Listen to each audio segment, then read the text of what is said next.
Paragraph 5 is kind of a neat little paragraph that I like in this contract that has been fought over and warred over, and basically it just says this.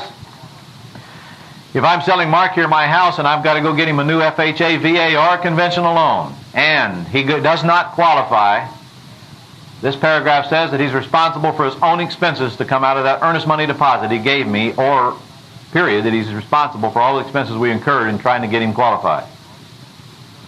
Didn't used to say that. It used to be that if he took my property off the market and he didn't qualify, he gets his earnest money deposit back, and I become the stuckey as the seller. Boy, that stunk. Well, they went to war over that one and they fixed it. However, if I don't check up here that the credit report and the appraisal is Mark's expense, does Mark have to pay him? No, he doesn't. So you better make sure if you're selling to Mark and getting him a new loan that he pays for credit and appraisal. In buyer's closing cost, you look across there, it says credit report on the first line and it has appraisal on the third line. You check that under buyer's closing cost.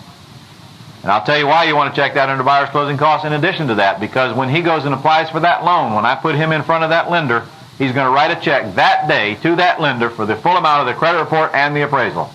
I'm going to make sure he brings it. And it's at his risk. If he don't get approved, he's lost it. It also says, of course, if the seller can't deliver clear title or the seller can't sell the house, the seller's responsible for those same expenses.